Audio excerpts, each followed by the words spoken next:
हरे भरे जंगल में चारों ओर एक ही चर्चा थी। जंगल में इंटरनेट आया है। सब इसी बारे में बात कर रहे थे।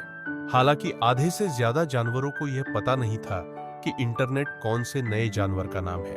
फिर भी वे यह पता लगाने की कोशिश लगातार कर रहे थे कि यह नया जानवर खतरनाक तो नहीं है।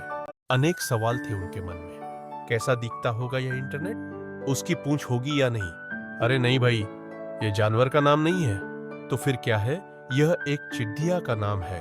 ओह, अच्छा, चिड़िया होती है यह। इस तरह की बातें पूरे जंगल में हो रही थी। शाम को राजा शेर ने सभी जानवरों को अपनी गुफा के सामने बुलाया है। तब वे हमको इस इंटरनेट से मिलवाएंगे।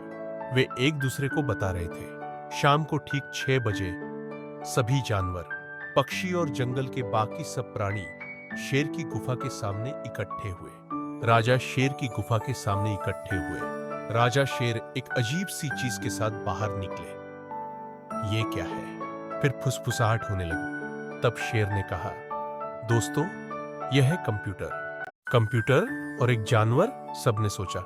यह एक मशीन है और इंटरनेट का प्रयोग करने के लिए हमारे पास कंप्यूटर होना बहुत जरूरी है, शेर ने कहा। सभी ध्यान से उसकी बात सुन रहे थे।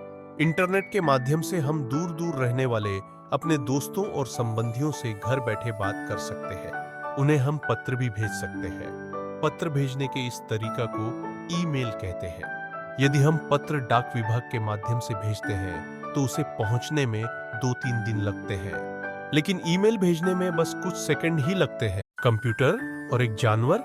सबने सोचा। यह एक मशीन है और इंटरनेट का प्रयोग करने के लिए हमारे पास कंप्यूटर होना बहुत जरूरी है, शेर ने कहा। सभी ध्यान से उसकी बात सुन रहे थे। इंटरनेट के माध्यम से हम दूर दूर रहने वाले अपने दोस्तों और संबंधियों से घर बैठे बात कर सकते हैं। उन्हें हम पत्र भी भेज सकते हैं। पत्र भेजने के इस तरीका को ईमेल कहते हैं। यदि हम पत्र डाक विभाग के माध्यम से भेजते हैं तो उसे पहुंचने में 2-3 दिन लगते हैं, लेकिन ईमेल भेजने में बस कुछ सेकंड ही लगते हैं। और क्या फायदे हैं इंटरनेट के? जानवरों ने उत्सुकता से पूछा।